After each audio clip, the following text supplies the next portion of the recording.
Today we're going to be doing intermediate. I'm going to show you traditional grip and I'm going to show you.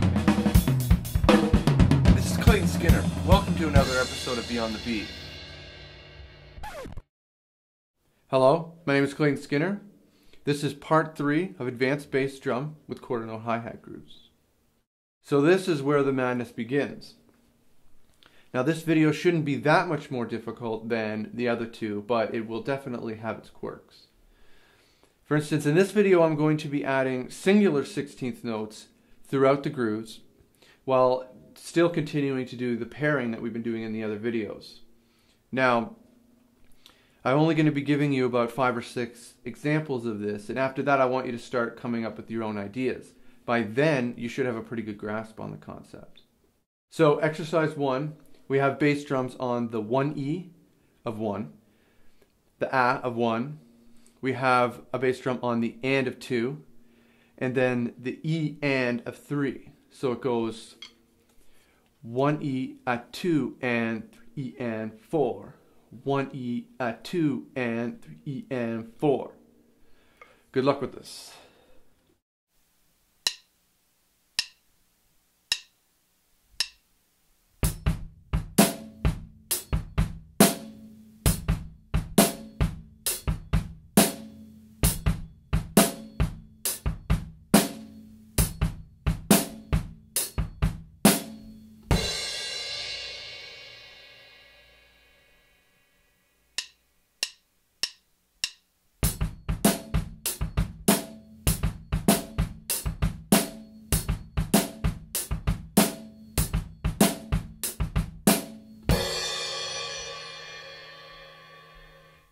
Exercise 2 goes 1 and a 2E, a 3, 4.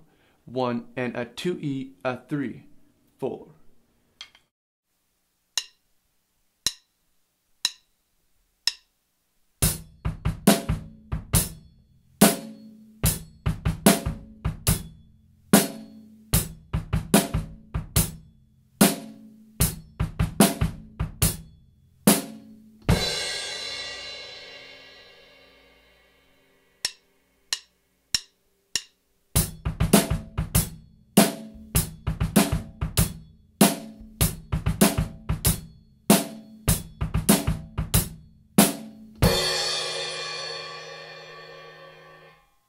Exercise 3 goes 1, a 2E and a 4.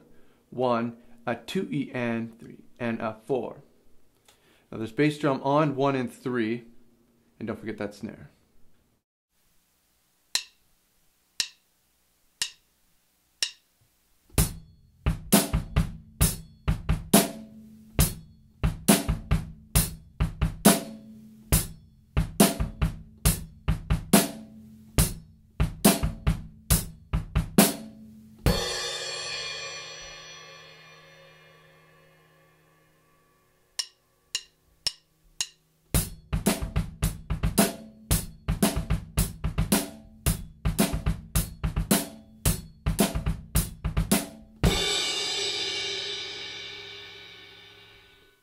So, exercise 4, we have the bass drum on 1E, A of 2, and then an A of 3.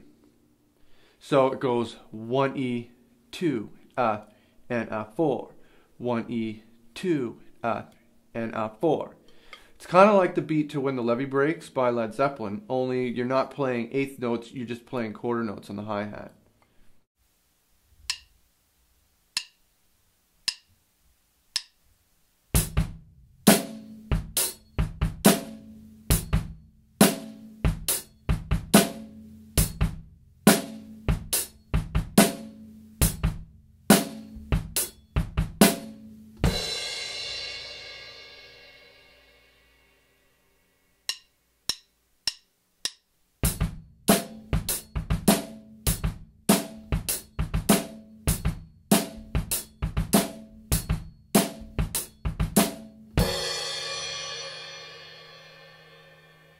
Now, if you're looking at 5, you're probably thinking it's just a massive jumbled mess. I'm not even going to try to count this out for you. This thing spans over 3 bars. Basically what happens is you're going to be alternating between coming out of the hi-hat and going into the hi-hat. Now this exercise is actually meant for playing eighth notes on the hi-hats with your right hand, but you don't have to. When you start to actually grasp this, it's actually no problem at all to play it with only quarter notes on your hi-hat. So, but when you're learning this, if you want, you can actually try doing it with eighth note hi-hats. It might actually help you. Now, you'll also notice that there's 3 bars of it. Now that's because this particular beat has a 3-beat feel to it. So if you want to actually have it where it starts again on 1, it actually takes 3 bars for it to carry out throughout the entire pattern, and then it starts again after the 3rd bar. So let's see how you do with this one. I'm going to be playing it actually with 3 different speeds. I'm going to give it to you slow, medium, and fast.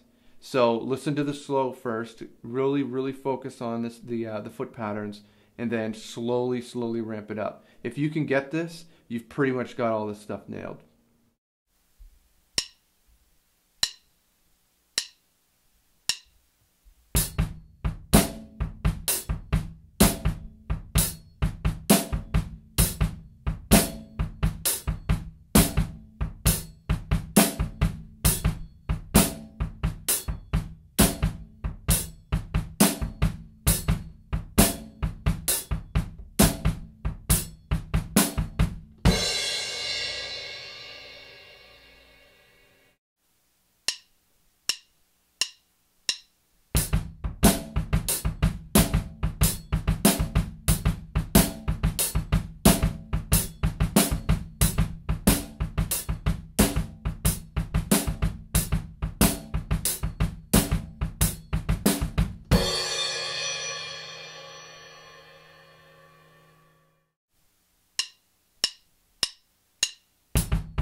So that's actually a really fun beat. You'd actually never use that in a groove or in a song situation, but it's a good way of really exercising all the different ways of pairing these 16th notes together. It's pretty freaking hard, I will give you that.